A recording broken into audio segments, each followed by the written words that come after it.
ভ্রষ্টতার কথা, গুমরাহির কথা উল্লেখ করতে গিয়ে বলছেন যে তারা বলতো, কাফের এবং মুনাফিক দুই দলেরই কথা বলা যেতে পারে, এরাকে যখন বলা হইতো যে আল্লাহর রাস্তায় তোমরা আল্লাহর সন্তুষ্টির জন্য দান খায়রাত করো, কাফেররা কিছু ভালো কাজ করতো, তাদেরকে বলা হইতো যে দান খায়রাত সবার জন্য করো। আর মুনাফিক যারা, মুসলিম সমাজের মুনাফিক যারা, আকীদার মুনাফিক মদিনায় ছিল বিশেষ করে, তাদের সম্পর্কে বলা যেতে পারে, তাদেরকে বলা হতো আল্লাহর রাস্তায় দান করো। আসলে তো অন্তর এদের কুফরি লুকায়িত আছে। দান করলে এই যে গরিব, মুখলেস, নিষ্ঠার সাথে যারা মুসলিম হয়েছে তারা উপকৃত হবে। এই গরিব অভাবীরা মুসলিম সমাজের, ওরা এটা চাইতো না, কারণ ওরা তো মুনাফিক, আসলে কাফেরদের বন্ধু, মুনাফিকরা কাফেরদের বন্ধু, সুতরাং কখনো চাইতো না। তখন তারা বলতো যে এরা যদি ভালো মানুষই হবে তো আল্লাহ আমরাকে যেমন দিয়েছে ওরাকেও দিত, আমাদের কেন দান করতে হবে? কি গুমরাহি! এরা মনে করতো যে আল্লাহ আমরাকে দিচ্ছেন মানে আল্লাহ আমাদেরকে খুব পছন্দ করছেন, ভালোবাসছেন। না, কাউকে যদি আল্লাহ ধন দৌলত দেয়, সুস্থতা দেয়, দুনিয়া নেতৃত্ব দেয়, তার মানে এই না যে আল্লাহ ওদেরকে ভালোবাসেন। আজকাল দুনিয়াতে যাদেরকে নেতৃত্ব আল্লাহ দিয়ে রেখেছেন তাদেরকে কি আল্লাহ ভালোবাসেন? অধিকাংশকে আল্লাহ ভালোবাসেন না, কারণ অধিকাংশই আল্লাহ দ্রোহী, অধিকাংশরে আল্লাহ দিনের বাস্তবায়ন করতে চায় না, ওদের মন মানসিকতাই নাই। ওই রকমই আজকাল যারা সচ্ছল মানুষ, পয়সাওয়ালা মানুষ সমাজের, অধিকাংশ বেনামাজি, বেদিন, তার মানে আল্লাহ তাদেরকে ভালোবাসেন? কখনো না। আর আমার আপনার কাছে অল্প পয়সা আছে, কোন রকম আমরা চালিয়ে নি, তার মানে কি আল্লাহ আমাদের ভালোবাসে না? এটা ধন সম্পদ হওয়াটা আর দুনিয়ার সুখ স্বাচ্ছন্দ্য হওয়াটা আল্লাহর ভালোবাসার, আল্লাহর নৈকট্য লাভের প্রমাণ নয়। আল্লাহর পথে আছেন এর প্রমাণ হচ্ছে যে আপনি কোরআন এবং হাদিস মোতাবেক জীবন যাপন করছেন। কি অবস্থায় আছেন আর্থিক দিক থেকে, নেতৃত্বের দিক থেকে, আপনার খ্যাতির দিক থেকে, আপনার মান সম্মানের দিক থেকে, সেটা আলাদা ব্যাপার। এটা দুনিয়া আল্লাহ সৎকেও দেন, অসৎকেও দেন। বরং অসৎকে আল্লাহ পাক ছাড় দেওয়ার জন্য, ঢিল দেওয়ার জন্য, যেমন বড় মাছ লেগে যায় যখন এতে, ওই কি বলে আপনার বড়শিতে, তখন বড় মাছকে ছাড় দিতে হয়। বড় মাছকে ছাড় না দিলে ছেড়ে নিয়ে যাবে, শক্তিশালী হয়ে আছে, কিন্তু কিছুক্ষণ পরে নিস্তেজ যখন হয়েছে তখন ধীরে ধীরে টান। এই জন্য কাফেরকে, বিহীনদেরকে, পাপিষ্ঠদেরকে আল্লাহ ধন দিয়ে পরীক্ষা করেন। যাও, তোমাদেরকে ঢিল দিলাম, অবশ্য দিলাম। আল্লাহ পাক বলছেন, ওয়াইযা কিলা লাহুম আনফিকু মিম্মা রাযাকাকুমুল্লাহ, যখন তাদেরকে বলা হইতো যে আল্লাহ তোমাদেরকে যা দান করেছেন, রিজিক দিয়েছেন, তা থেকে ব্যয় করো, খরচ করো, যাতে অন্য অভাবীরা, যারা দরিদ্র হয়ে রয়েছে, অসহায় হয়ে রয়েছে, তারা উপকৃত হয়। কালাল্লাযিনা কাফারু লিল্লাযিনা আমানু, কাফেররা মুমিনদের উদ্দেশ্যে বলতো। কাফেররা, কাফের মুনাফিক হইতে পারে, এবং যারা কাফের হয়েই রয়েছে এখন, বাহ্যিক মুনাফিকরা বাহ্যিক কালেমা পড়তো কিন্তু অন্তরে কুফরি ছিল, এইরকমও নয়, কাফের হয়ে রয়েছে, তারাও বলতো লিল্লাযিনা আমানু, মুমিনদের উদ্দেশ্য করে, আনুতইমু মান লাউ ইয়াশাউল্লাহু আতআমা, ওদেরকে আমরা খাবার দেব, অন্ন দেব, যেসব লোকদেরকে আল্লাহ চাইলে নিজেই খাবার দিতে পারতেন, খাওয়াতে পারতেন। আল্লাহ যেমন আমাদের দিয়েছেন, আল্লাহ ইচ্ছা করলে ওদেরকেও দিতে পারতেন, তা আল্লাহ দেননি, আমরা দেবো কেন? এমন শয়তানি। ইন আনতুম ইল্লা ফি দালালিম মুবিন, আসলে তোমরা প্রকাশ্য ভ্রষ্টতায় গুমরাহিতে রয়েছে, তোমরাই ভুল পথে আছো, এই জন্য আল্লাহ তোমাদের খেতে দেয়নি, আর আমরা ভালো পথে আছি, এই জন্য আমাদেরকে ধন সম্পদের নেতৃত্ব দিয়েছে। এইরকম কথা যুগে যুগে প্রভাবশালীরা, পয়সাওয়ালারা, নেতৃস্থানীয় ব্যক্তিরা অধিকাংশ বলে থাকে। ওয়ায়াকুলুনা মাতা হাযাল ওয়াদ, এই কাফেররা যেহেতু পরকালে অবিশ্বাসী, আখিরাত বিশ্বাস করতো না, জান্নাত জাহান্নাম বিশ্বাস করতো না, পুনরুত্থান, আবার কবর থেকে মাটি থেকে উঠতে হবে, সব কথা বিশ্বাস করতো না। এই জন্য তারা মাঝে মাঝে চ্যালেঞ্জ করতো, ঠাট্টা বিদ্রুপের ছলে। ওয়ায়াকুলুন, তারা বলতো মাতা হাযাল ওয়াদ, এই নবীর ওয়াদা কখন পূরণ হবে? এই যে মাঝে মধ্যেই বলে থাকে যে আসছে আসছে, ইন্না সাআতা লাআতিয়াতুন, কিয়ামত আসছে, লাআল্লা সাআতা তাকুনু করিবা, খুব কাছেই। মাতা হাযাল ওয়াদ, এই ওয়াদা কখন পূরণ হবে? আসছে আসছে, খালি নিকটে নিকটে। ইন কুনতুম সাদিকিন, তোমরা যদি, হে মুসলিমরা, হে নবী সত্যবাদী হও, তো নিয়ে আসো কখন আসছে। আল্লাহ পাক জবাব বলছেন, মা ইয়ানজুরুনা ইল্লা সাইহাতা ওয়াহিদা, তারা একটি বিকট শব্দের প্রতীক্ষায় রয়েছে, অপেক্ষায় রয়েছে। মায়ানজুরুনা মানে মায়ান্তাজিরুনা, এখানে নাজারে আনজুরা মানে দেখা হয়, আর নাজারে আনজুরা মানে অপেক্ষা করা, ইন্তজার করা হয়। এখানে ইন্তজার প্রতীক্ষার অর্থে রয়েছে। মায়ানজুরুনা, তারা অপেক্ষা করে না, ইল্লা সাইহাতা ওয়াহিদা, একমাত্র একটা বিকট শব্দ ছাড়া আর কিছু, মানে তারা একমাত্র বিকট একটা শব্দের অপেক্ষায় রয়েছে। সেটা কি? সেটা হচ্ছে সিংগায় ফুঁক দেওয়া। ইসরাফিল আলাইহিস সালাতু ওয়াস সালাম সিংগায় ফুঁক দেবেন, বিকট শব্দ হবে। এই বিকট শব্দ হলেই কিয়ামত কায়েম হয়ে যাবে, আর তখনই উঠতে হবে কবর থেকে। এই একটি বিকট শব্দের অপেক্ষায় তারা রয়েছে। তাখুযুহুম, যা তাদেরকে পাকড়াও করবে। বিকট শব্দ এমন ভাবে তাদের পাকড়াও করবে। ওয়াহুম ইয়াখসুমুন, যেই সময় তারা, যারা দুনিয়ায় বেঁচে থাকবে, তারা বাক বিতণ্ডায় আপোষে লিপ্ত থাকবে।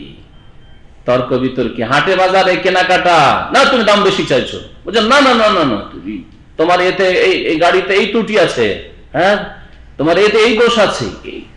যে যে অবস্থায় আছে, যে যেখানে আছে, দোকানপাটে যারা কেনা বেচা করছে, না আমি এত দাম দেবো, না হবে না, লাভ নেই ইত্যাদি। এই ইখসামুনের অর্থ হচ্ছে যে যেখানে আছে নিজ নিজ কাজে ব্যস্ত রয়েছে। সাধারণত মানুষ কথোপকথন করতে থাকে, ইখসামুন বাকবিতণ্ড করা, কথাবার্তা বলা দুই পক্ষ থেকে, এই অবস্থায় লিপ্ত থাকবে। আর হঠাৎ করে একটা বিকট শব্দ হবে, তাহলে কিয়ামত যখন শুরু হবে আর সিংগায় ফুঁক হবে, তখন আগে থেকে জানিয়ে নাই, হঠাৎ করে আল্লাহ কথা বুঝাতে চেয়েছেন। এই যে আমরা এখানে বসে আছি, এইরকম সময় আমরা এখানে বসে আছি, যারা বাজারের লোক তারা দোকানপাটে ব্যবসা করছে, ফুটপাতে যারা বিক্রেতা তারা, ওই ফেরিওয়ালা তারা ওই সব কাজ করছে, যারা এখন ওই মারা যায় যেখানে এক্সিবিশন গাড়ির সেকেন্ড হ্যান্ড অথবা নতুন গাড়ির শোরুম, সেখানে তারা দর কষাকষি করছে, নিজ নিজ কাজে ব্যস্ত রয়েছে। আল্লাহ যাকে ব্যক্ত করেছেন ইয়াখসিমুন বলে, ইয়াখসিমুন আসলে ছিল ইয়াখতাসিমুন বাব ইফতিআল থেকে। এই সেগাটি আমাদের দেশের ভালো ভালো শিক্ষকদের জন্য জটিল। ইয়াখসিমুন কোনো ওজনই আসে না, যারা গ্রামারের কিতাব পড়েছেন সার্ফের কোনো ওজনই আসে না। ইয়াখতাসিমুন ছিল, সেটাকে ইয়াখসিমুন করা হয়েছে। যাক, সে তালিল আর সন্ধি বিচ্ছিদা যাচ্ছি না, তবে এতটুকু বলে দিলে সুবিধা, যে একটা মানে জানা থাকলো যে এইরকম বিষয়টা এখানে আছে। ফালা ইয়াস্তাতিউনা তাওসিয়া, যখন বিকট শব্দ হবে সিংগায় ফুঁকের, আর সেই সময় মানুষ, তিনটি সিংহায় ফুঁক হবে, পরে বলছি তিনটা হবে অথবা দুটো হবে, ইখতিলাফ রয়েছে। ফালা ইয়াস্তাতিউনা তাওসিয়াতান, সেই সময় কেউ কাউকে ওসিয়ত করারও সুযোগ পাবে না, ওসিয়ত করতে সক্ষম হবে না। মানুষ যখন বুঝতে পারে যে মরে যাবে, তখন কি করে? ওসিয়ত করে, দেখো এত টাকা আমার অমুক জায়গায় রাখা আছে। যদি স্ত্রীকে না বললে টাকা কোথাও রাখা থাকে, দেখো অমুক ব্যাগে, অমুক ব্রিফ কেসে, অমুক আলমারিতে এত টাকা রাখা আছে, খাটের তলায় এত টাকা রাখা আছে, অমুকের এত টাকা আমানত রাখা আছে, অমুকের কাছে এত টাকা পাবো, করে না? এগুলো হচ্ছে ওসিয়ত দুনিয়ার ক্ষেত্রে। আর যদি ধার্মিক লোক হয়, তাহলে ধর্মীয় ওসিয়ত করে, নামাজের কথা বলবে, পর্দার কথা বলবে, আরো হয়তো পারিবারিক কথাবার্তা বলবে, এগুলো হচ্ছে ওসিয়ত। মৃত্যুর পূর্ব মুহূর্তে যে ব্যক্তি মুমূর্ষু অবস্থায় রয়েছে, এখন হুঁশ আছে, আর কিছু উপদেশ দেয় আপনজনদেরকে, পরিবার পরিজনকে, একে বলা হয় ওসিয়ত। এর নাম হচ্ছে ওসিয়ত। আর যে কোনো সময় যে উপদেশ দিয়ে থাকে মানুষ, তাকে বলা হয় নাসিহাত। নাসিহা আর ওসিয়াতে এই পার্থক্য। ফালা ইয়াস্তাতিউনা তাওসিয়া, ওয়াসা ইউসির মাসদার হচ্ছে তাওসিয়া, তখন আর ওসিয়ত করারও সুযোগ পাবে না, সক্ষম হবে না ওসিয়ত করতে। ওয়ালা ইলা আহলিম ইয়ারজিউন, আর মাঠে ঘাটে রয়েছে, দোকান বাজারে রয়েছে, রাস্তায় রয়েছে, এখান থেকে মক্কার পথে রয়েছে। ওয়ালা ইলা আহলিম ইয়ারজিউন, পরিবার কাছে ফিরে আসতে পারবে। মক্কা থেকে আসছিল, মক্কার দিকে যাচ্ছিল, কোথাও সফরে, প্লেনে, অনেকে প্লেনে উঠবে ওই সময়, যদি প্লেন থাকে সেই জামানায়, তাহলে। আর যদি আবার উটের পিঠের দিকে ফিরে আসে, উটের পিঠে থাকবে অনেকে মরুভূমিতে। ওয়ালা ইলা আহলিম ইয়ারজিউন, পরিবারের কাছে ফিরে আসবে, রাস্তাতেই ছিল আর কিয়ামত হয়ে গেছে। সুবহানাল্লাহ। ওয়ালা ইলা আহলিম ইয়ারজিউন। ওয়া নুফিখা ফিস-সূর, আর সিংগায় ফুঁক দেওয়া হবে। কে ফুঁক দেবেন? ইসরাফিল আলাইহিস সালাম। তার নাম হাদিসে উল্লেখ হয়েছে। ইসরাফিলের নাম কিসে হয়েছে? হাদিসে। কোরআনে আছে? কোরআনে আছে? হাফেজ সাহেবরা আছে? কোন হাফেজ নাই নাকি? মেলা হাফেজ তো আছে। আছে? চুপ হয়ে যাচ্ছেন কেন? হ্যাঁ, নাই। কোরআনে কারিমে তাহলে কার নাম আছে? জিবরিল বা জিবরাইল, দুই রকম ভাবে। হ্যাঁ, দুই কেরাতে দুই রকম। হ্যাঁ, মিকাইল আছে বা মিকাল আছে। মিকাল, হ্যাঁ। মালাকুল মউত আছে। আজরাইল আছে? আমাদের আলেম সমাজ আজরাইল কোথায় গেল? আজরাইল নেই, মালাকুল মউত আছে। মওতের দায়িত্বশীল ফেরেশতা বলা হয়েছে। কুল ইয়াতাওয়াফাকুম মালাকুল মওত, তাহলে আজরাইল। আর এক শ্রেণীর লোকেরা ইসরাইল বলে, আমাদের সমাজের লোকেরা ইসরাইল বলে না, কিন্তু আল মুনজিদ একটা ডিকশনারি আছে খ্রিস্টানের লেখা, যাতে ইসরাইল মালাকুল মওতের নাম বলা হয়েছে, তাও খ্রিস্টানের কথা দলিল নাকি আমাদের? বলো খ্রিস্টান ধর্মে থাকতে পারে সেই নাম, আমাদের কাছে তার দলিল নেই, না কোরআনে না হাদিসে। সুতরাং জিবরাইল বলবো, মিকাইল বলবো, ইসরাফিল বলবো, মালাকুল মওত বলবো, আজরাইল বলবো না। কোরআন সুন্নাহর যে আমরা সার্বিক ক্ষেত্রে অনুসরণ করি, আকীদার ক্ষেত্রেও, ইবাদতের ক্ষেত্রেও, আখলাক চরিত্রের ক্ষেত্রেও, এমনকি কারো নাম বলার ক্ষেত্রে, আল্লাহর নামের ক্ষেত্রে খোদা বলবো না, আল্লাহ বলবো, আল্লাহ হাফেজ, খোদা হাফেজ বলবো না। দেখছেন না আমাদের? হ্যাঁ,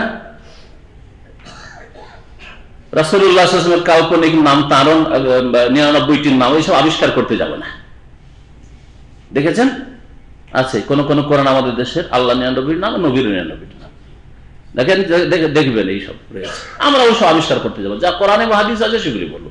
ফেরেশতার নাম আমরা আবিষ্কার করতে যাব না, যে আজরাইল, এসব কাল্পনিক কথা বলবো না। কোরআনে বা হাদিসে নেই, আমরা নিলাম।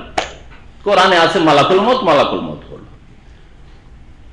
কোরআনে আছে মালিক, জাহান্নামের দায়িত্বশীল ফেরেশতা মালিক, আমরা বলবো হ্যাঁ মালিক, মালিক জাহান্নামের দারোগা, জাহান্নামের যে প্রহরী ফেরেশতা, তার নাম মালিক। ইয়া মালিকুল ইয়াকদি আলাইনা রাব্বুক, তা বলবো। যদি আজরাইল থাকতো কোরআনে অথবা কোন এই হাদিসে, তাহলে বলতো, নেই সেজন্য বলবো না। এটা হচ্ছে আহলে সুন্নাত ওয়াল জামাতের তারিখ। আমরা এই পথের পথিক, আল্লাহ যেন তৌফিক দান করেন। আল্লাহ পাক বলেন অনফিখা ফিস সূর, সিংহায় ফুঁক দেওয়া হবে। ইসরাফিল আলাইহিস সালাম ফুঁক দিবেন, হাদিসে তার নাম আছে। রব্বা জিবরাইল ওয়া মিকাইল ওয়া ইসরাফিল, একটা দোয়াতে আছে, যে দোয়া নবী করিম সাল্লাল্লাহু আলাইহি ওয়াসাল্লাম রাতের নামাজের সানাই পড়তেন। ফাইদাহুম মিনাল আজদাস, তখন মানুষ নিজ নিজ কবর থেকে, আজদাসুন, জাদাসুনের জমা, জাদাস হচ্ছে এক কবর, আজদাস নিজ নিজ কবরগুলি থেকে, এলা রব্বাহিম, তাদের রবের উদ্দেশ্যে, ইয়ানসেলুন, দ্রুত ছুটবে।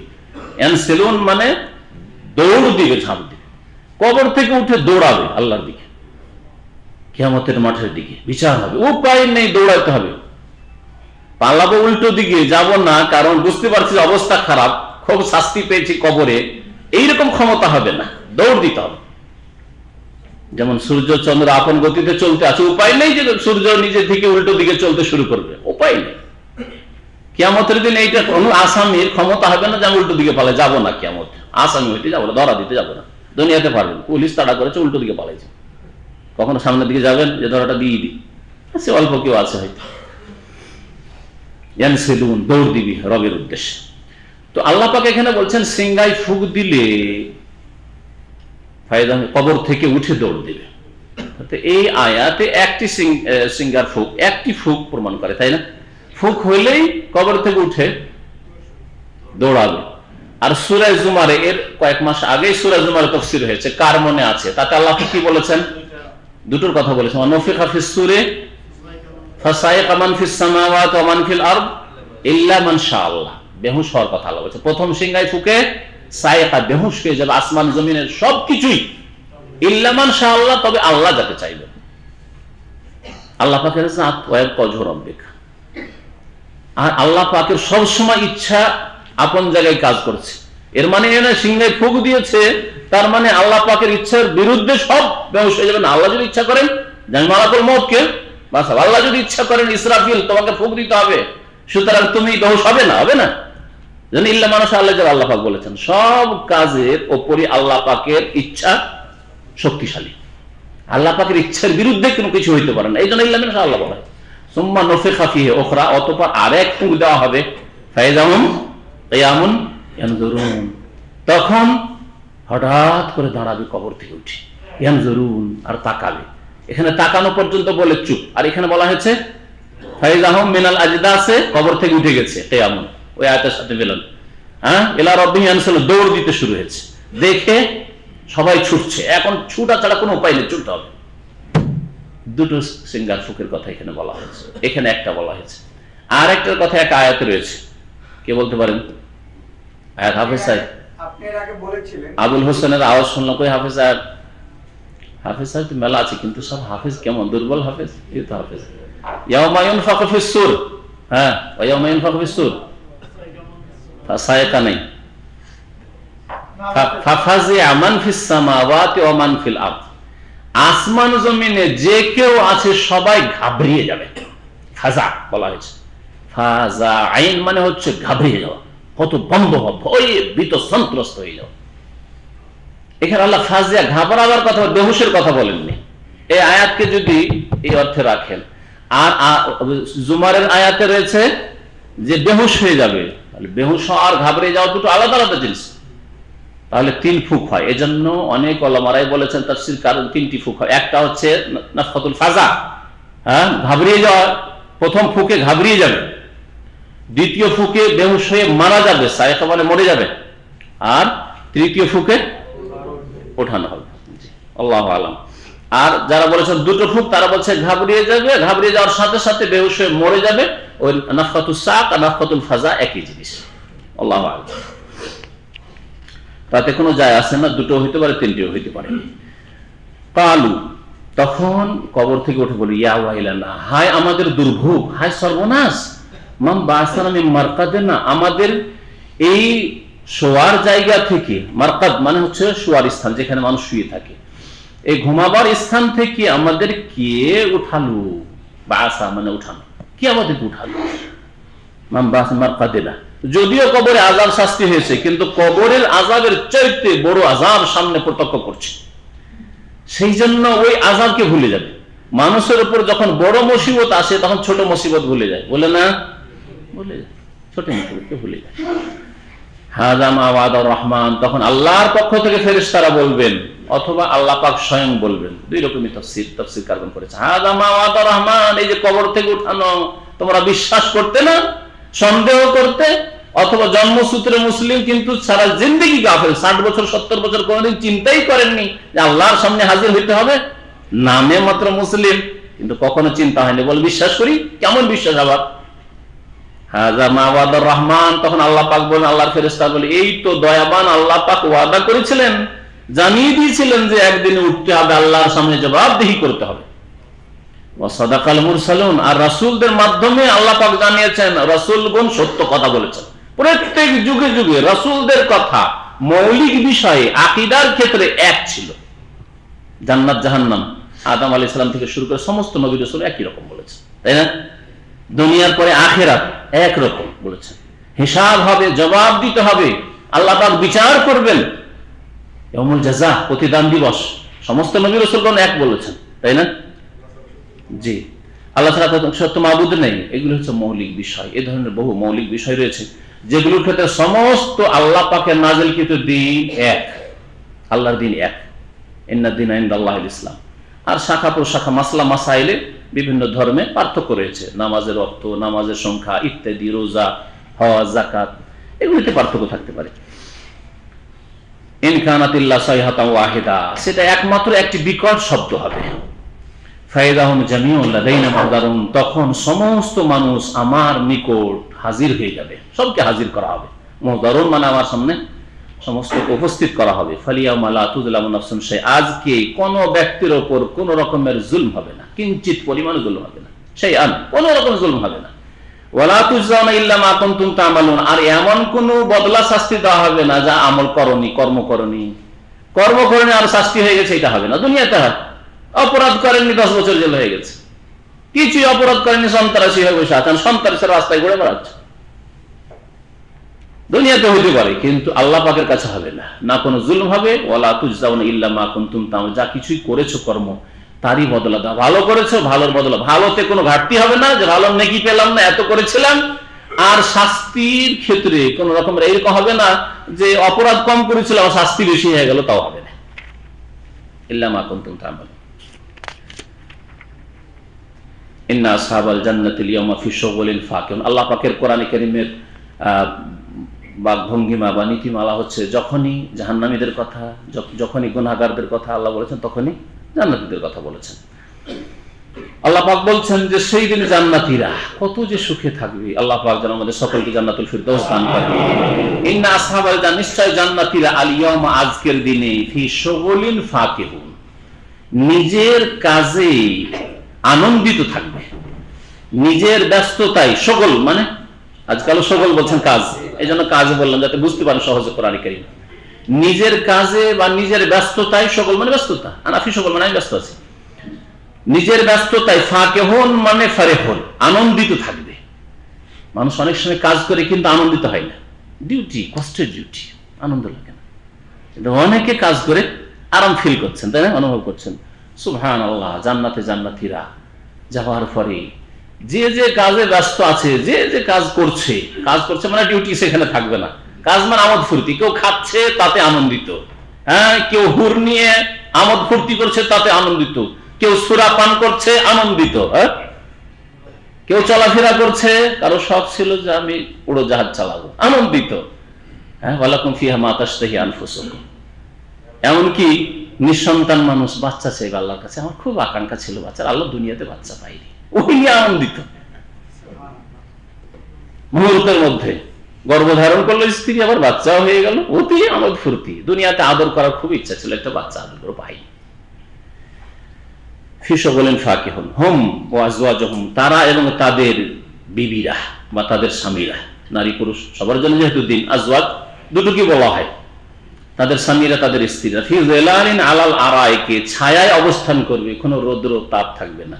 আলাল আরাইক, আর উঁচু উঁচু আসনের ওপর তারা বসে থাকবে। মুত্তাকিউন, হেলান দিয়ে, হেলান দিয়ে মুত্তাকিউন, ইত্তাকা মানে হেলান লাগানো। লাহুম ফিহা ফাকিহা, তাদের জন্য সেখানে থাকবে বহু রকমের ফলমূল, ফাকিহা মানে হচ্ছে ফলমূল। ওয়া লাহুম মা ইয়াদউনা, তাদের জন্য যা কিছুই তারা তলব করবে তাই থাকবে। আল্লাহ কোরআনের আরেক আয়াতে, যার তাফসীর কিছুদিন আগে হয়েছে, আল্লাহ বলেছেন ওয়ালাকুম ফিহা মা তাশতাহি আনফুসুকুম, তোমাদের মন যা চাইবে তাই পাবে। ওয়ালাকুম ফিহা মা তাদাউন, ওখানে তাদাউন আল্লাহ বলেছেন, আর এখানে ইয়াদাউন, যা কিছু ডিমান্ড করবে, তলব করবে।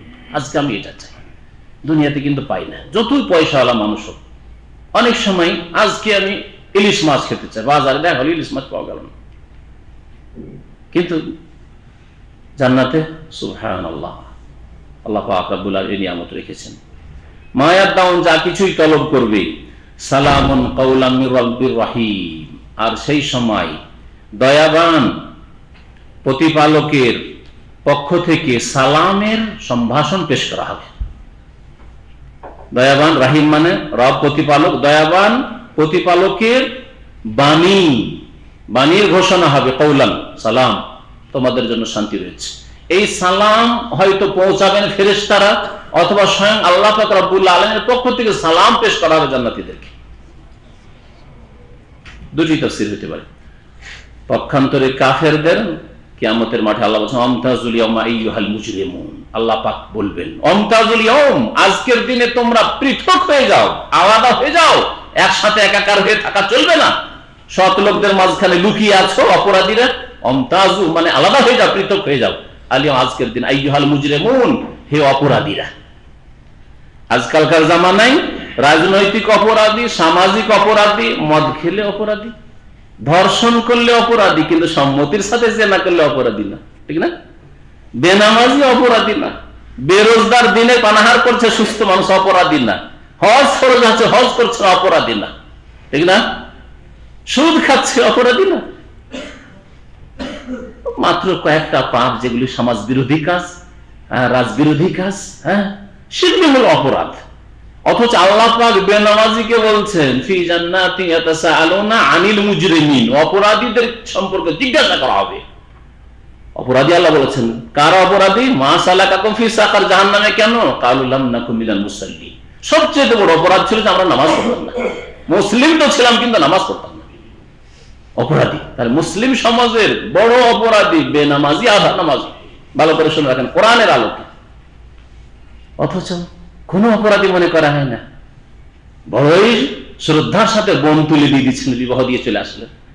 নিজের মেয়েকে লালন পালন করে মাদ্রাসায় পড়িয়ে অনেক সময় নিজে মুসলমান, দাড়িওয়ালা, নামাজি, আর বেনামাজির হাতে ইউরোপ আমেরিকায় থাকে, সরকারি চাকরি করে, এত টাকা বেতন পায়, বিদেশে এইরকম স্যালারি পায়, উঠিয়ে দিয়ে চলে আসলেন।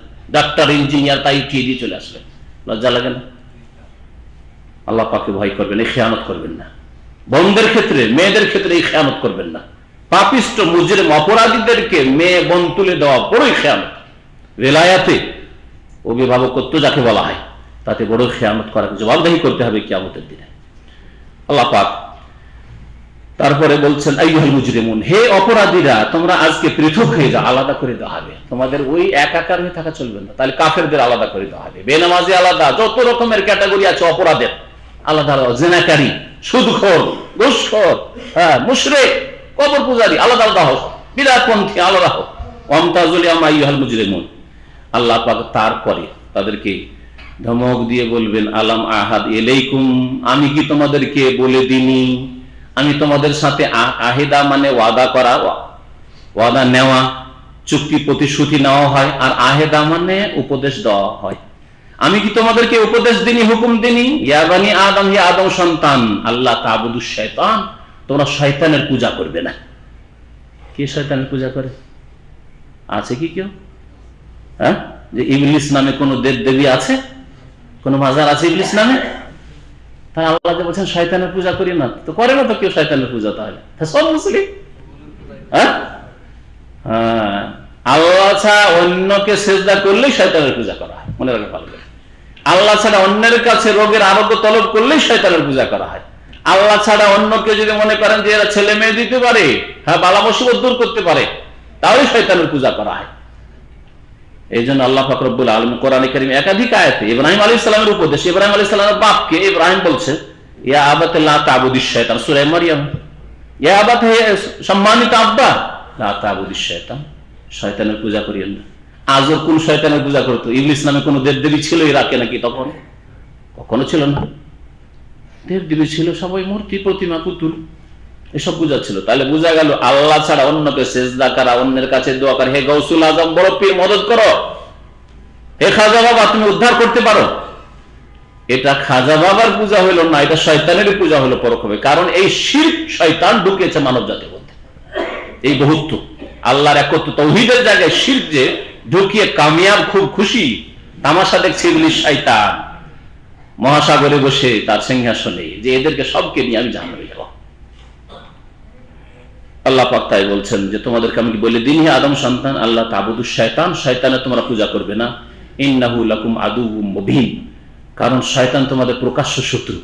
এমনকি মনের পূজা কে, মনের পূজা বলা হয়েছে, আফারাআইতা মান ইত্তাখাযা ইলাহু হাওয়া, যারা নিজের খেয়াল খুশিকে, কুপ্রবৃত্তিকে নিজের এলাহ, মাবুদ, উপাস্য বানিয়েছে। তাহলে মনের পূজা কেমন করে করে? মন মোতাবেক চলে, মর্জি। আমি আজকে নামাজ পড়বো না, তোমার তাতে কি? হ্যাঁ, আজকে আমি ফজরে যাবো না, আমি 3 ওয়াক্ত পড়বো, 4 ওয়াক্ত পড়বো, তোমার তাতে কি? আমার ব্যাপার। এটা হচ্ছে মনের পূজা করা। আমি এই ব্যবসা করব, হালাল হোক আর হারাম হোক, এটা খাবো, তোমার তাতে কি? আমার ব্যাপার, তোমার বলার কি আছে? এটা হচ্ছে মনের পূজা, কুপ্রবৃত্তির পূজা করা। তাহলে এটা হচ্ছে গায়রুল্লাহ, আল্লাহ ছাড়ার পূজা। আল্লাহ পাক বলছেন যে শয়তান তোমাদের প্রকাশ্য শত্রু, আল্লাহ জানিয়ে দিয়েছেন। তারপর শয়তানের রাস্তায় মানুষ চলে, ওয়ানে বুদুনি, আর একমাত্র আমার ইবাদত করবে, হাযা সিরাতুম মুস্তাকিম, এটাই হচ্ছে সহজ সরল পথ। আল্লাহ পাক তারপরে বলছেন, ওয়ালাকাদ আযাল্লা মিনকুম জিবিল্লান কাসীরা আফালাম তাকুনু তাকিলুন, এই শয়তান তোমাদের বহু দলকে, জিবিল্লান মানে দল, আর কাসীরান অনেক, অনেক দলকে তোমাদের মধ্য থেকে পথভ্রষ্ট করেছে এই শয়তান। আফালাম তাকুনু তাকিলুন, এটা কি তোমরা বুঝার চেষ্টা করো না? বুঝে দেখো, পথভ্রষ্ট করেছে যুগে যুগে জিন শয়তান, মানুষ শয়তান। মানুষ শয়তান খারাপ প্রকৃতির সাথী সঙ্গে বন্ধু থেকে বেঁচে থাকেন, আর শয়তানের কুপ্রবৃত্তির অনুসরণ করিয়েন, কুপ্রবৃত্তির প্ররোচনা যেটা শয়তানের পক্ষ থেকে ওয়াসওয়াসা, তার অনুসরণ করিয়েন না, বরং কোরআন সুন্নাহ আল্লাহ পাকের বিধানকে ফলো করেন। কখনো কেউ গুমরাহ করতে পারবে না। কি বললাম? এক হচ্ছে মানুষ শয়তান, যেগুলো হচ্ছে আশেপাশের সাথী সঙ্গী, খারাপ সাথী সঙ্গী। গ্রামে কিছু খারাপ সাথী সঙ্গী আছে, এখানে রুমমেট বা বিল্ডিং এ, ভিলাতে, আশেপাশে বাজারে যেখানে ঘুরেন, যেখানে কাজ করেন, যে কোম্পানিতে কাজ করেন, কিছু মানুষ শয়তান আছে। এই মানুষ শয়তানের অনিষ্ট থেকে বেঁচে থাকেন, নিজেকে বাঁচিয়ে রাখেন।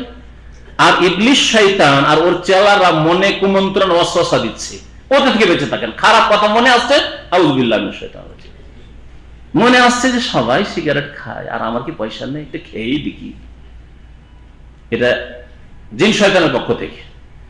আর সাথী বন্ধুরা আছে, তুই জীবনে একটা খেয়ে দেখলি না, দেখ কত মজা লাগে, আমাদের খুব মজা লাগে, আর এতে টাইম পাস হয়। বিদেশে থাকি, মনটা খারাপ থাকে, কি হয়?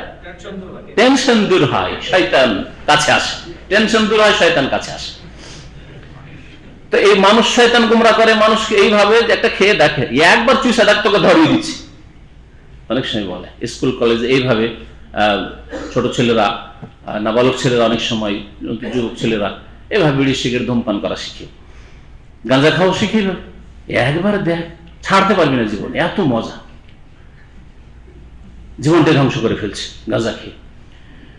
আল্লাহ পাক রব্বুল আলামিন বলছেন এই যে শয়তান বহু মানুষকে গুমরা করেছে, তোমরা কি বুঝে দেখার চেষ্টা করি না? বুঝে দেখ। তাহলে দুটো কথা বললাম, মানুষ শয়তান থেকে বাঁচার চেষ্টা করেন আর জিন শয়তানের ওয়াসওয়াসা থেকে বাঁচেন, আর কোরআন সুন্নাহকে ফলো করেন, দেখবেন কখনো আপনাকে গুমরা করতে পারবেন না।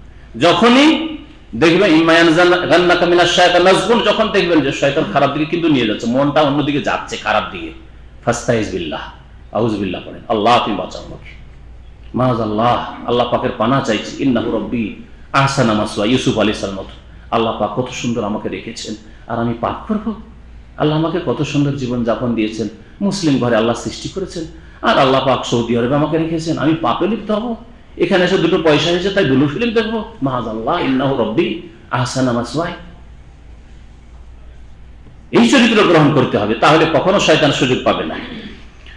আল্লাহ পাক তারপরে ইরশাদ, হাযিহি জাহান্নামুল্লাতী কুনতুম তুআদুন, এই তো সেই জাহান্নাম এখন দেখতে পাচ্ছ হে মুজরিম অপরাধীরা, আল্লাতী কুনতুম তুআদুন, যার তোমাদের ভয় দেখানো হয়েছে। তুআদুন মানে ভয় দেখানো হতে পারে, আর তুআদুন মানে তোমাদের সাথে প্রতিশ্রুতি করা হয়েছে হতে পারে, ওয়াদা ইয়াইদু মানে ওয়াদা করা হতে পারে, আর আও আদা যদি বাবে ফাল থেকে হয়, ওখান থেকে তুআদুন হতে পারে তুকরামুনের ওজনে, তাহলে তার মানে হচ্ছে ভয় ভীতি দেখানো। তার নবীরা ভয় দেখিয়েছেন, আলেম ওলামা ভয় দেখিয়েছেন, এই অর্থ হতে পারে, কোন কোন অনুবাদক এই অর্থ করেছেন।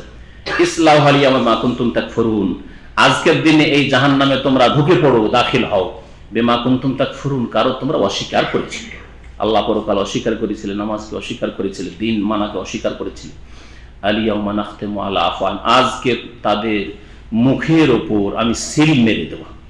খাতম মানে হচ্ছে সিল, সিল মেরে দেব। কখন এটা আল্লাহ পাক করবেন? কিয়ামতের মাঠে। কিয়ামতে এক পর্যায়ে কথা বলবে, কথা বলতে গিয়ে যখন আল্লাহ বলবেন যে এই কাজগুলি করে এসছো, তখন সূরা আনআমের একটি আয়াতে রয়েছে, মুশরিকরা বলবে ওয়াল্লাহি রব্বিনা মা কুননা মুশরিকিন, আল্লাহর কসম করে বলছি হে আমাদের রব, আমরা কখনো শিরিক করিনি, কখনো মূর্তি পূজা করিনি। যারা মূর্তি পূজক আর যারা কবর মাজারে সিজদা করেছে, ছেলে মেয়ে চায় করছে আর মাইজ ভান্ডারি আর খাজা বাবার কাছে গেছে, বলছে আল্লাহ, আল্লাহর কসম করে বলছি কখনো শিরিক করিনি। এগুলি তো ওলিয়া উলিয়া, আপনারই ওলিয়া উলিয়া, এগুলো আমরা ওসিলা মাধ্যম মনে করতাম, এদের মাধ্যমে আল্লাহ আপনার কাছে পৌঁছিতে চেয়েছি, শিরিক করিনি। সব কথা যখন বলবে তখন এই মুখ দিয়ে যেহেতু মিথ্যা কথা বলছিল, মুখে সিল লাগিয়ে দেওয়া বন্ধ। যারা বেনামাজি মিথ্যা কথা বলবে, আল্লাহ নামাজ ছাড়িনি, নামাজ ছাড়িনি, হজ করেনি, বলছে আল্লাহ হজ করছি, রোজা রাখিনি, রোজার দিনে এই গরমের দিনে খেয়েছে, খুব করে খেয়েছে, আল্লাহ রোজা ছাড়িনি, মিথ্যা কথা বলবে।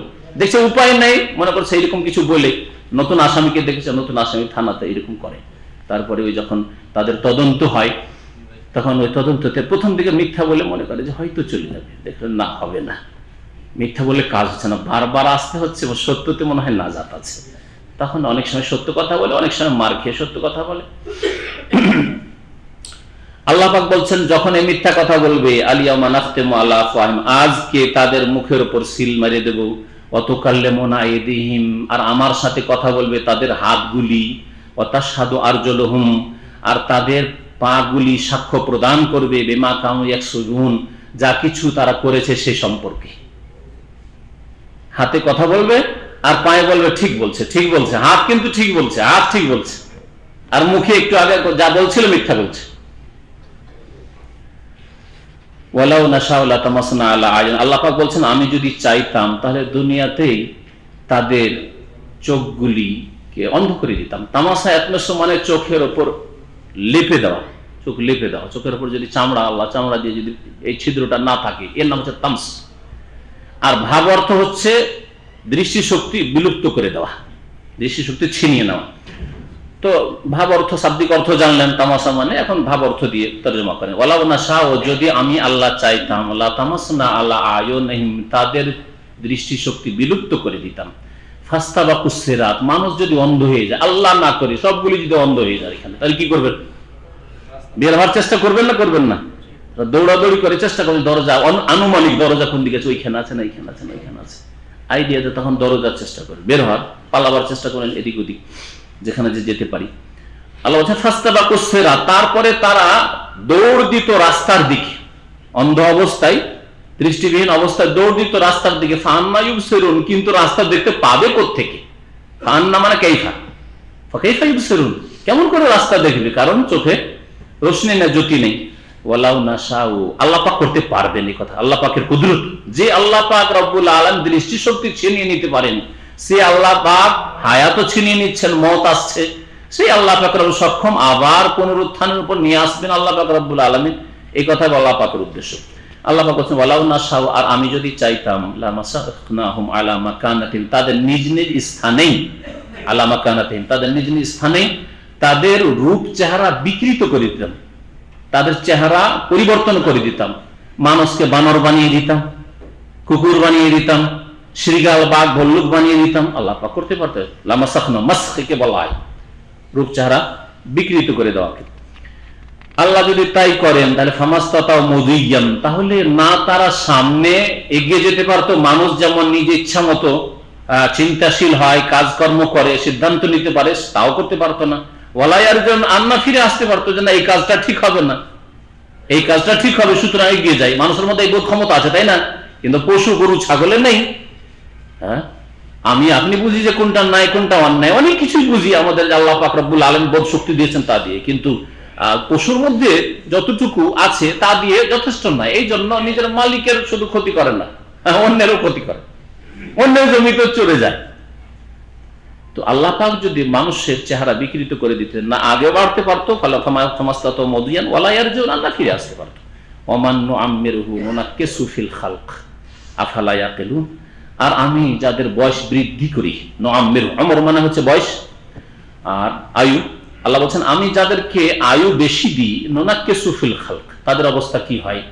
তাদের সৃষ্টির ক্ষেত্রে উল্টো দিকে ফিরিয়ে নিয়ে আসি। নাকাসা মানে উল্টো দিকে ফিরে আসে, নকেসু আলা রউসিহিম, মাথা নত করাকে কোরআনের ভাষায় বলা হয়েছে। নুনাক্কিসু ফিল, সৃষ্টির ক্ষেত্রে আমি তাকে উল্টো দিকে ফিরিয়ে নিয়ে আসি। দেখেন, একজন মানুষ প্রথম সৃষ্টি হয় তখন খুব দুর্বল থাকে, তাই না? দুর্বল, 2.5 কেজি ওজন, সবার আমাদের 2.5-3 কেজি 2 কেজি কারো ওজন ছিল, মায়ের পেট থেকে আসেন তখন। তার আগে যদি দেখেন, আল্লাহ একটু আগে পরে আছে এই সূরাতেই, যে প্রথম তার আগেরটা দেখেন যে শুক্রবিন্দু 1 ফোঁটা বীর্য ছিলেন, ভুলে যাচ্ছেন? আল্লাহ বলছেন ভুলে যাচ্ছেন, অনাসিয়া খালকা,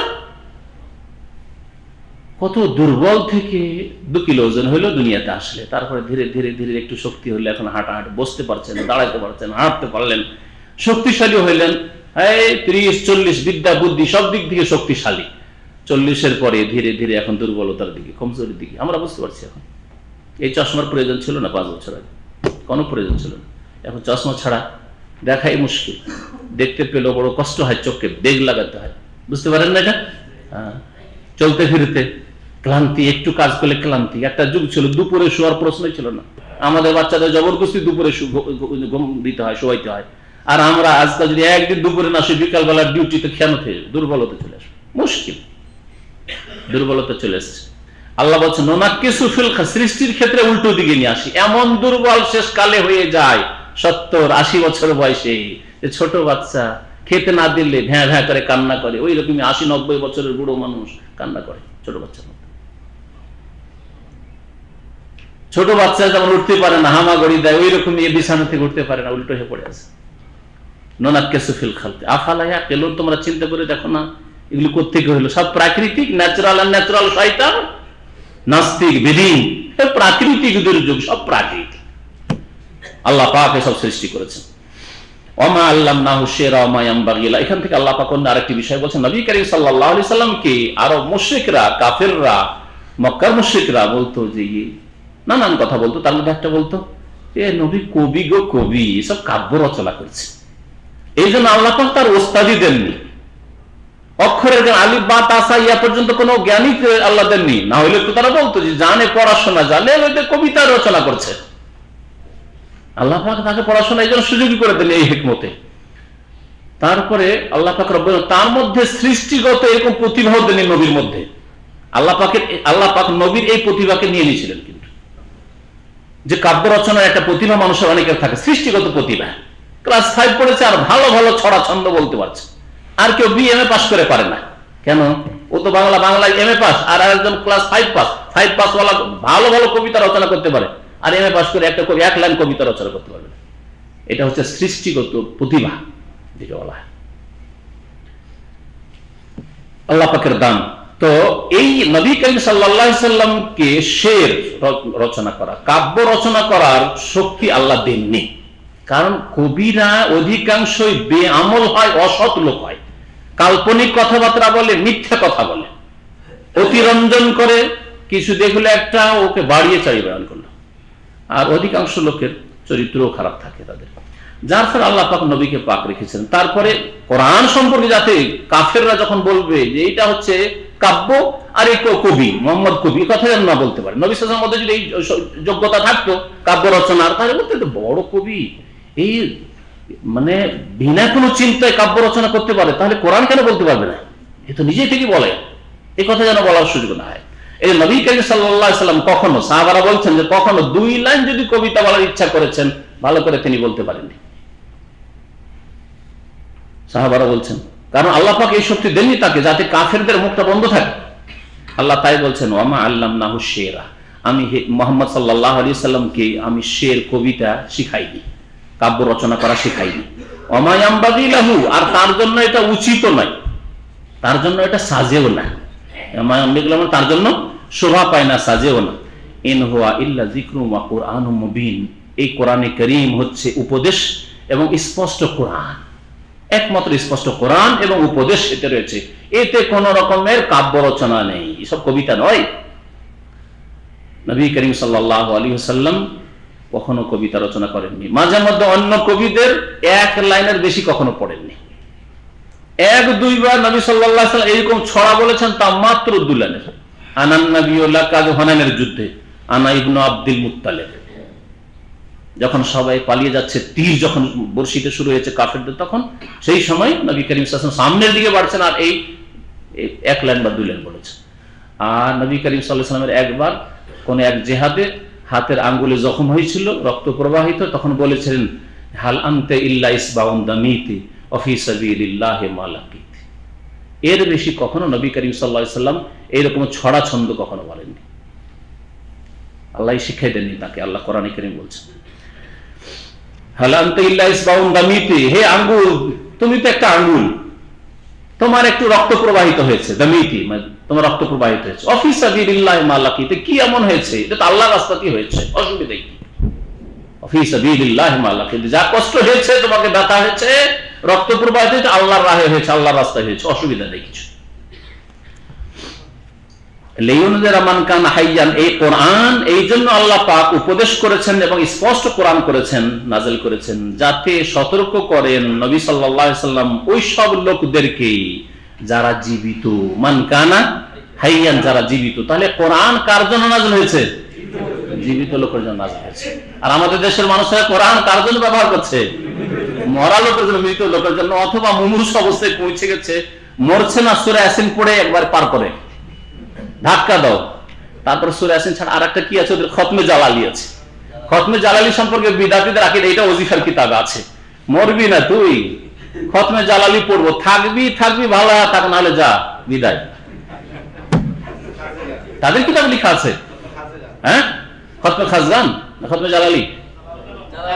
খতমে জালালির এটা গুণ, তারা লিখেছে যে খতমে জালালি যদি করেন, ভাগযোগ করে নিয়ে সবাই খতম করেন, তাহলে হবে কি, হয় ভালো হওয়ার ভালো হবে, আর না হলে আপনারা মুক্তি পেয়ে যাবেন। যা, সুবহানাল্লাহ, এত বড় বেয়াদবি থাকে। বাপ মানুষ করলো, মা মানুষ করলো, আর মুমূর্ষু অবস্থায় আছে, আর জালালি পড়ে তোকে ধাক্কা দিয়ে বিদায় করবো, তুই আর পরেশান করিস না, কতদিন আর তোর চিকিৎসা করবো? হাওলা ওয়ালা কুওয়াতা ইল্লা বিল্লাহ। এসব কথা কোরআন হাদিসে থাকতে পারে, শরীয়তে থাকতে পারে, বানানো শরীয়ত।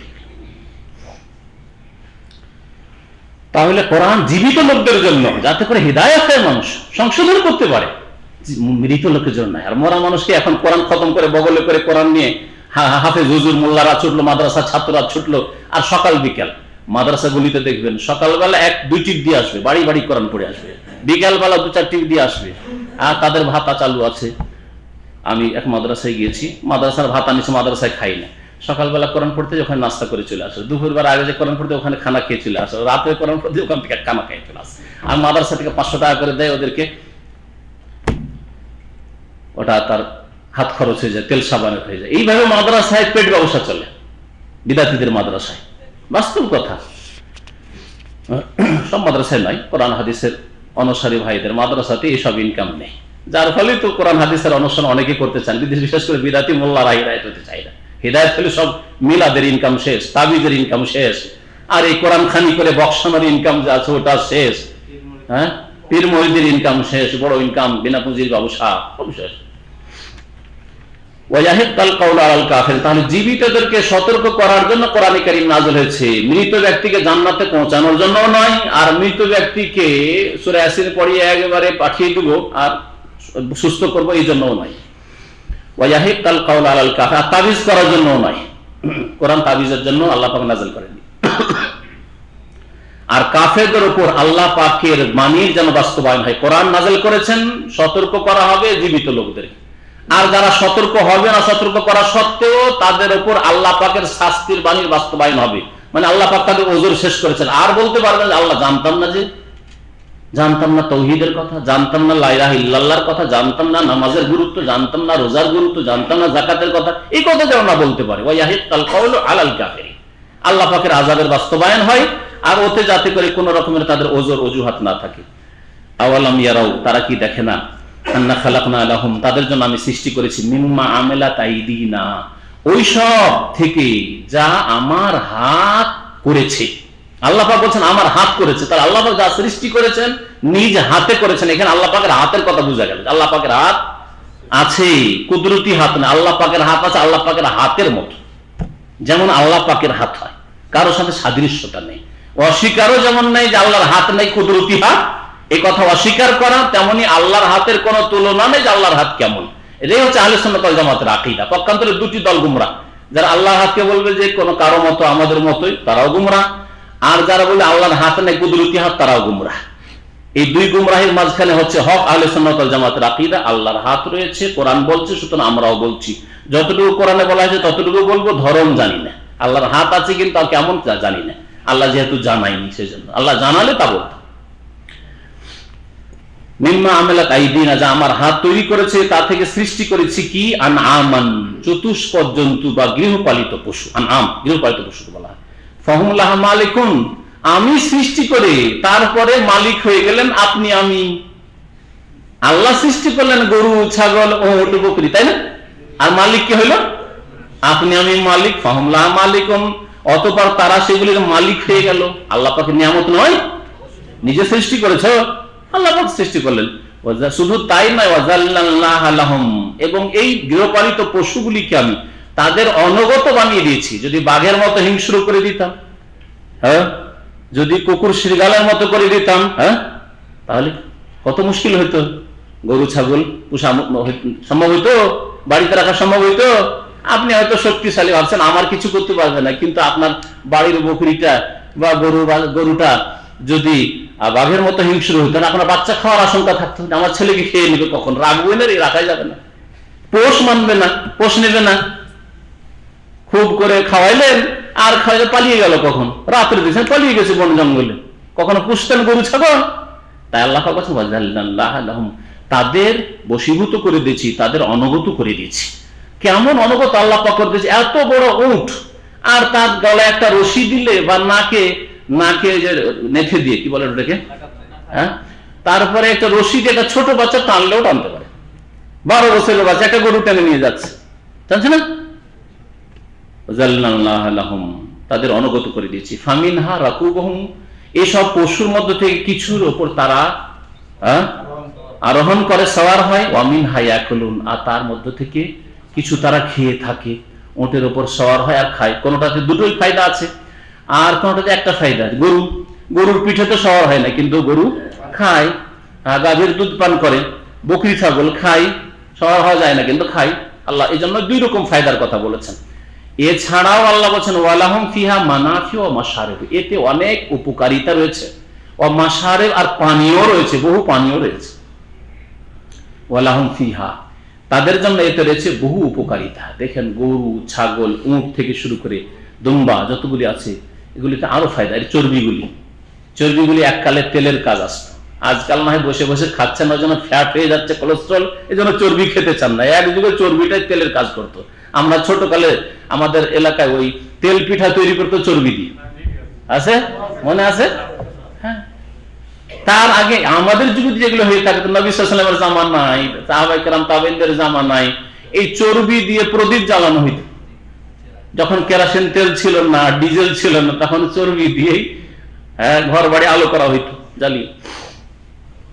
তো মানাফে বহু রকমের ফায়দা, চর্বিতে ফায়দা দেখলেন, চামড়াতে ফায়দা রয়েছে, চামড়া দিয়ে কত কি তৈরি করছেন, আর পশম গুলি তো ফায়দা রয়েছে, লোমেও ফায়দা রয়েছে, ওন তৈরি হচ্ছে। আর পান করছেন, দুধ পান করছেন, এখানে আসা আরো দেখছেন লাবান, দই আর ঘোল, কত রকমের কি, এছাড়া ছানা, কত যে কি তৈরি করছে মশারেব। আফালা ইয়াশকুরুন, তারা তারপরে কি শুকরিয়া আদায় করবে না? শুকরিয়া আদায় করো, আল্লাহ পাকের যেন শুকরিয়া আদায় করে আমাদের তৌফিক দান করেন। ওয়াত্তাখাযু মিন দুনিল্লাহি আলাহা, এর পরেও তারা আল্লাহকে বাদ দিয়ে বহু দেবদেবী, আলিহা, মাবুদ, উপাস্য সাব্যস্ত করেছে। কেউ যদি দুর্গায় যায় তো কেউ দরগায় যায়, এসব আলিহা সাব্যস্ত করে ফেলেছে। লাআল্লাহুম ইউনসারুন, যাতে করে তাদের সাহায্য হয়। যারা আল্লাহ ছাড়া অন্য আলিহা মাবুদ ধরেছে, তাদের উদ্দেশ্য কি? যে এদের দ্বারা আমরা কি পাবো? সাহায্য পাবো। কিয়ামতের দিনে বড় পীর আমাদের ছেড়ে যাবেন না, গৌসুল আজম, খাজা বাবা আমাদের ছেড়ে যাবেন না, আমাদের ফুলতুলি বাবা ছেড়ে যাবেন না। ব্রিটেনের কথা, যেসব ভাইরা ব্রিটেনে থাকে তাদের সাথে আবার যোগাযোগ হয়। ওই ফুলতুলি যখন বেঁচেছিল, যেত ওখানে, যাওয়ার পরে মসজিদে গেল, আর চাঁদা কালেকশন, যেহেতু টাকা পয়সা তো বক্স ভর্তি করে নিয়ে আসতে হবে, তখন দাঁড়িয়ে গেল এক মুরিদ, খাস মুরিদ, আর বলছে বাবা সাহাব এসছেন। সাহাব, সিলেটি ভাষায় সাহেবকে সাহাব বলে, সাহাব এসছেন, সাহাব। তো সাহেব এসছেন, তো আল্লাহর হস্তে আপনারা দান করেন, বাবা আপনাদের সাথে ওয়াদা করছেন, এই বাবা আপনাদের ছেড়ে একা জান্নাতে যাবেন না। লাআল্লাহুম ইউনসারুন, এই আলিহা মাবুদ গুলি ধরে তারা মনে করছে আমরা হেল্প পাবো, সাহায্য পাবো জান্নাতে যেতে। বুঝতে পেরেছেন? জি, এই হচ্ছে আকীদা পীরতন্ত্রের। আল্লাহ পাক বলছেন যে এই উদ্দেশ্য তোমরা আলিহা সাব্যস্ত করেছো, অথচ তাদেরই সাহায্যের প্রয়োজন। তারা কি সাহায্য করবে? তাদেরই হেল্প করতে হয়। শোনো, আল্লাহ বলছেন যে লা ইস্তাতিউনা নাসরাহুম, এই সাহায্যের আশায় যে আমরা সাহায্য পাবো এই দেবদেবীর কাছে আর পীর ওলি বুজুর্গের কাছে, গওস কুতুবের কাছে, লা ইস্তাতিউনা নাসরাহুম, মানুষের সাহায্য এরা করতে পারবে না। ওয়াহুম লাহুম জুনদুম মুহদারুন, বরং এরাই তাদের উপস্থিত সেনাবাহিনীর মতো হয়ে থাকে। এই আয়াতের অংশটুকুর অর্থ ভালো করে বুঝেন, তাফসীরটা ভালো বুঝেন। এই দেব দেবী অথবা কবর মাজার যেগুলিতে শিরক হচ্ছে, এরা মানুষের কোনো সাহায্য করতে পারে না, বরং আমরাই তাদের সাহায্য করে থাকি সেনাবাহিনীর মতো। আমাদের মতো এক শ্রেণীর মানুষরা, যারা পত্তলি, যারা কবর পূজারী, তারাই এদের সাহায্য করে থাকি, এগুলোকে টিকিয়ে রেখেছি। এই কথা আল্লাহ বুঝাতে চেয়েছেন। কেমন? যদি কোন মূর্তি কোথাও ভাঙা হয়, তাহলে মূর্তির ক্ষমতা নাই। ইব্রাহিম আলাইহিস সালামের জামানায় যেমন আসতে পারেনি বাকি মূর্তিগুলো নিজেকে বা অন্য আশপাশের মূর্তিগুলিকে রক্ষা করার জন্য, তেমনি আজকে কোন মূর্তি সাহায্য নিজেরই করতে পারবে না। পারবে? কে তাহলে সাহায্য করবে? এই বাবরি মসজিদ যারা ভেঙেছে তারা। বুঝতে পেরেছেন না?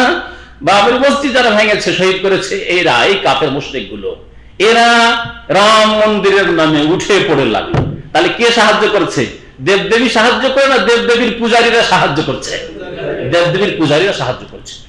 আজকে যদি কোনো কবরকে, মাজার যেগুলিতে শিরক হচ্ছে বলা হয় না, সাধারণ কবরে পরিণত করব, যদি এই আন্দোলন কেউ শুরু করে, যেটা তাওহীদি আন্দোলন, তাহলে যত কবর পূজারী দল ভারত উপমহাদেশে, সমস্ত দলগুলি উঠে পড়ে লাগবে। পত্র পত্রিকা শুধু না, বরং তারা এটাকে মনে করবে জিহাদের জন্য, চলো রক্ষা করতে হবে, আমাদের আটরসি রক্ষা করতে হবে, মাইজ ভান্ডারি রক্ষা করতে হবে, আমাদের খাজরাবাকে রক্ষা করতে হবে। আসলে না, ওয়াহুম লাহুম জুনদুম মুহজারুন, আল্লাহ বলছেন। বরং এই লোকেরা যারা সাহায্যের আশা যে কোন দুনিয়াতে আখেরাতে এই দেবদেবী আর পীর ওলিরা সাহায্য করবে, এরাই তাদের সেনাবাহিনী হয়ে হাজির তাদের রক্ষার জন্য। মাজার যদি ভেঙে সাধারণ কবরে পরিণত করা হয়, তো নিজেকে রক্ষা করতে পারবে না এই মাজারওয়ালা, মানে নিজের কবরকে রক্ষা করতে পারবে না যে আমার কবরটা পাকাই থাক। ওরা হয়তো চাইলেনি অনেক সময়, আর চাইলেও ভুল চেয়েছে যদি কেউ চেয়ে থাকে। কিন্তু তাদের ভক্তরা জন্দু মুহজারুন, আল্লাহ বলেছেন তাদেরকে যে এরা সেনাবাহিনীর মতো উপস্থিত হয়ে রয়েছে, কে ভাঙবি আয় দেখছি। শাইখুল ইসলাম আহমদ আব্দুল্লাহ রহমতুল্লাহ আলাইহি যখন এই আল খারাজি এলাকায়, এই রিয়াজের পাশে আল খারাজ যেখানে আছে, যায়েদ ইবনে খাত্তাব, ওমর ইবনে খাত্তাব দ্বিতীয় খলিফার ভাই, এখানে শহীদ হয়েছিল। ওখানে কবর পূজা হইত, তুর্কি আমল কবর পূজা হইত। যখন ভাঙার জন্য আসে এলাকার বধুরা, বকরি চারাগুলো, বেদুইন যাযাবর গুলি এক অস্ত্র শস্ত্র নিয়ে তারা এই কবর মাজার রক্ষার জন্য ছুটে আসলো। আর এই দিক থেকে তাদের মুজাহিদিন বাহিনী শাইখুল ইসলাম আহমদ আব্দুল্লাহ হাবের সাথে এবং যে আপনার আলে সৌদের যে নেতৃত্ব ছিল, এদের মুজাহিদিনরা যখন আসলো ছুটে দেখলো যে আর পারবো না, তখন কে কোথায় গিয়ে লুকিয়ে গেল। আল্লাহর রহমতে এখান থেকে এই কবর পূজার শিরকে উৎখাত করা হয়েছিল। তাহলে অহমলাম জুন্দুম মুজাহিদ সেনাবাহিনী এসেছিল, এই কবর পূজারীদের সেনাবাহিনীরা এই কবরকে রক্ষা করার জন্য এসেছিল, কবরওয়ালা নিজেকে রক্ষা করেনি। অহমলাম জুন্দুম মুজাহিদ ফালা ইয়াহজুনকা কাউলুহুম, আল্লাহ পাক বলছেন যে তাদের কথা, হে নবী তুমি দুঃখিত হইও না, কাফের মুশরিকদের কথায় দুঃখিত হইও না। ইন্না না'লামু মা ইউসিররুনা ওয়া মা ইউলিনুন, তারা যা গোপন করে, তারা যা প্রকাশ করে, তা আমি সব জানি, তখন তাদের হিসাব আমি নেব। আওয়ালাম ইয়ারাল ইনসান, মানুষ কি দেখে না, আন্না খালাকনাহু মিন নুতফা, তাদেরকে আমি সৃষ্টি করেছি বীর্য থেকে, শুক্রবিন্দু থেকে, ফাইদা হুয়া খাসিমুম মুবিন, চিন্তা করো যে আজকে থেকে 30 বছর যদি বয়স হয়, 30 বছর আগে তুমি শুক্রবিন্দু ছিলে, আর শুক্রবিন্দুর এসে জরায়ুতে পৌঁছিল, আর তারপরে সেখান থেকে তোমার রূপ চেহারা আল্লাহ পাক দিলেন, কত দুর্বল তুমি ছিলে। আর দুনিয়াতে আসার পরে আজকে 30 বছর পরে তুমি গন্ডা, 30 বছরের পরে তুমি নাস্তিক, 30 বছর পরে তুমি আল্লাহদ্রোহী, 30 বছরের পরে নবী সাল্লাল্লাহু আলাইহি ওয়াসাল্লাম সম্পর্কে তোমার বেয়াদবি। ফাইদা ওয়া খাসিমুম মুবিন, আল্লাহ বলছেন তারপরে এই ব্যক্তি স্পষ্ট ঝগড়ালু হয়ে গেল, ঝগড়াতে হয়ে গেল। খাসিম মানে ঝগড়াতে ব্যক্তি, যে ঝগড়া করে, তর্ক বিতর্কে জড়ায়। খাসিমুম মুবিন, যেই লোকটির 30 বছর আগে, 10 বছর আগে, 20 বছর আগে এই অবস্থা ছিল, সে আজকে ঝগড়াতে মানুষ, আজকে নাস্তিকতার পক্ষে, সে কুফরির পক্ষে, শিরক বিদআতের পক্ষে, আল্লাহ দহিতা কবর মাজার পূজার পক্ষে সে বক্তা, কবর পূজার বক্তা। আবু সুফিয়ান কাদরি, আর আরেকটা কি নাম আছে, একটা ফারুকি, এগুলো কবর পূজার বক্তা। 30-40 বছর আগে শুক্রবিন্দু, আর আজকে আল্লাহ যে সৃষ্টি করলেন, আল্লাহর ইবাদত না করে বলছে যে উলিয়া উলিয়ার কাছে পাওয়া যায়।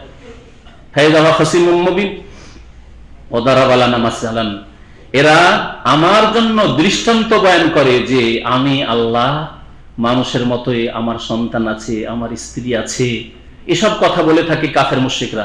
ওয়া নাসিয়া খালকা, তার নিজের সৃষ্টিকে ভুলে গেছে যে কি ছিল সে। আর বলে থাকে মাইয়াহিল ইযাম ওয়া হিয়া রামীম, এই হাড়হাড্ডিকে কে আবার প্রাণ দান করবে, তা পচে যাওয়ার পরে, সরে যাওয়ার পরে, রামীম মানে গলে পচে যাওয়ার পরে। কুল হে নবী বলে দাও, ইউহয়িহাল্লাযী আনশা আউয়াল মাররা, সেই সত্তাই প্রাণ দান করবেন, সৃষ্টি করবেন, যিনি প্রথমবার সৃষ্টি করেছেন। হে আল্লাহ প্রথমবার সৃষ্টি করেছেন, তিনি দ্বিতীয়বার সৃষ্টি করবেন। যা সহজ, প্রথমবার মুশকিল হয়, দ্বিতীয়বার মুশকিল হয় না। একটা মোবাইল দেখে মোবাইল তৈরি করা সহজ, কিন্তু প্রথমবার মোবাইল তৈরি করাটা মুশকিল ছিল, তাই না? ওয়া বিকুল্লি খালকিন আলিম, সে আল্লাহ পাক রব্বুল প্রত্যেক সৃষ্টি সম্পর্কে সর্বজ্ঞ, সবকিছু জানেন। কোথায় কে মরেছে, কোথায় কার হাড়হাড্ডি পচেছে, সব জানেন আল্লাহ পাক রব্বুল বিকুল্লি খালকিন আলিম। আল্লাযী জাআলা লাকুম মিনাশ শাজারিল আখদারি নারান, যে আল্লাহ পাক রব্বুল আলামিন সবুজ গাছ থেকে আগুন সৃষ্টি করেছেন। আল্লাহ তো সেই সত্তা যিনি সবুজ গাছে আগুন সৃষ্টি করতে পারেন। যদি সবুজ গাছে আগুন সৃষ্টি করতে পারেন, তার আল্লাহ পাক মৃতকে জীবিত করতে পারেন না? তার মৃতকে প্রাণ দান করার আল্লাহ পাক এসব দলিল, যুক্তি পেশ করেছেন কোরআনে কারীমের এই সূরায়। এই সবুজ গাছ থেকে আগুন বেরোয়, এর দুটি তাফসীর করা হয়েছে। একটি তাফসীর হচ্ছে আসলেই সবুজ গাছ, আরব দেশে দুটো গাছ পাওয়া যেত, যে গাছগুলির নাম তাফসীরি কিতাবাত উল্লেখ করা হয়েছে। ওই গাছগুলির সবুজ ডালকে সবুজ ডালের সাথে ঘষা দিলে আগুন বেরোত। কাঁচা হয়ে আছে, কাঁচা ডাল, আগুন বেরোত। যখনকার যুগে ম্যাচেসের ব্যবস্থা ছিল না, যে যুগে এই লাইটের ব্যবস্থা ছিল না, আপনার ম্যাচেসের ব্যবস্থা ছিল না, যে দেশালাই বলা হয়, এগুলোর ব্যবস্থা ছিল না। তখনকার যুগে বারুদের ব্যবস্থা ছিল না, তখন ওইভাবে আগুন তারা প্রাচীন যুগে ওই তাজা গাছ থেকে মাঠে ঘাটে যাচ্ছে, এখানে আগুনের ব্যবস্থা নেই, ওই দুটো গাছের ডাল খোঁজ করলো আর তারপরে ঘষা দিল, আগুন জ্বলে উঠলো, রান্না করে নিল, গোশত ভুনে নিল, খেয়ে নিল। এই করতে একটা তাফসীর। আল্লাহ সবুজ গাছ বোঝা, তাহলে সবুজ গাছ দিয়ে এটা হয়, তাহলে বিশেষ দুটো গাছের কথা এখানে বলা উদ্দেশ্য করা হয়েছে। আর একটা হচ্ছে গাছটা সবুজই ছিল, তারপরে শুকিয়ে গেছে। প্রাচীন যুগ সম্পর্কে আমরা যখন ভূগোল বিজ্ঞান পড়ি তখন পড়েছি যে প্রাচীন যুগে ডালে ডালে ঘষা লেগে বন জঙ্গলে আগুন লাগতো। পড়েছেন না পড়েননি? শুকনো ডালের সাথে ঘষা লেগে আগুন লেগে যেত আর জ্বলতে থাকতো, মাসকে মাস বনের মধ্যে আগুন জ্বলছে, অথচ কেউ আগুন লাগায়নি। গাছগুলি সবুজই ছিল, ডাল একটু শুকিয়ে যায়, ডালের ঘষা, একটা ডালের ঘষা আর একটা ডালের সাথে লাগতে, এক গাছ আর এক গাছের সাথে ঘষা লাগতেই আগুন জ্বলে উঠেছে। একে আল্লাহ উদ্দেশ্য করেছেন। ফাইদা আনতুম মিনহু তুকিদুন, তারপরে সেখান থেকে তোমরা আগুন জ্বালিয়ে থাকো। আওয়ালাইসাল্লাযী খালাকাস সামাওয়াতি ওয়াল আরদা বিকাদির, আল্লাহ পাক যিনি আসমান এবং জমিন সমূহ সৃষ্টি করেছেন তিনি কি সক্ষম নন? আলা আন ইয়াখলুকা মিসলাহুম, যে এদের মতো আর মানুষ তৈরি করবেন? যে আল্লাহ আসমান জমিন সৃষ্টি করতে পেরেছেন, এই বিশাল আসমান বিশাল জমিন, সেই আল্লাহ 3.5 হাতের মানুষ আবার পুনরায় সৃষ্টি করতে পারবেন না? অবশ্যই পারবেন। তাহলে এখানে আর একটা দলিল পেশ করা, যুক্তি পেশ করা হয়েছে যে আল্লাহ যখন বিশাল আসমান জমিন সৃষ্টি করেছেন, তাহলে এই ক্ষুদ্র সৃষ্টি আল্লাহর পুনরায় সৃষ্টি করা সহজ। খালকুস সামাওয়াতি ওয়াল আরদি আকবার মিন খালকিন নাস, একটি আয়াতে আর রয়েছে আসমান জমিন সৃষ্টি করা যদি মুশকিলই হইতো তো সেটা মুশকিল হইতো। আকবার মিন খালকিন নাস, মানুষ সৃষ্টির তুলনায় বেশি বড় ব্যাপার। তো আল্লাহ তো আসমান জমিন সৃষ্টি করেছে, তাহলে আল্লাহ মানুষকে সৃষ্টি করাটা কোন ব্যাপার হইল? বলা, হ্যাঁ অবশ্যই তিনি সৃষ্টিকারী। ওয়াহুয়াল খাল্লাকুল আলিম, এবং তিনি মহা সৃষ্টিকর্তা, মহান সৃষ্টিকর্তা বা মহা সৃষ্টিকর্তা। আল আলিম, এবং তিনি সবকিছুই জানেন। ইন্নামা আমরুহু ইযা আরাদা শাইআন আন ইয়াকুলা লাহু কুন ফায়াকুন। আমাদের অনেক সময় মেহনতের কাজ, জটিল কাজে কঠোর পরিশ্রম করতে হয়, তাই না? মেহনত করতে হয়, যতটা গায়ে শক্তি আছে শক্তি লাগাইতে হয়। আল্লাহকে সব করতে হয় না। মানুষকে সৃষ্টি করতে গিয়ে আল্লাহকে অনেক ব্রেন বুদ্ধি লাগাইতে হয়েছে, আল্লাহকে অনেক চেষ্টা করতে হয়েছে, না এসব কিছু নাই।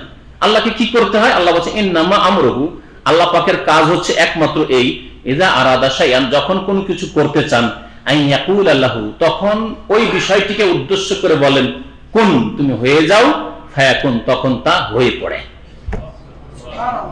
আল্লাহ পাক রব্বুল আলামিন আগুনকে জ্বালিয়ে দেওয়ার শক্তি দিয়েছেন, কিন্তু ইব্রাহিম আলাইহিস সালামকে যখন আগুনে ফেলা হচ্ছে তখন আল্লাহ আগুনকে বলছেন যে তোমার এখন ওই ক্ষমতা আমি রাখবো না।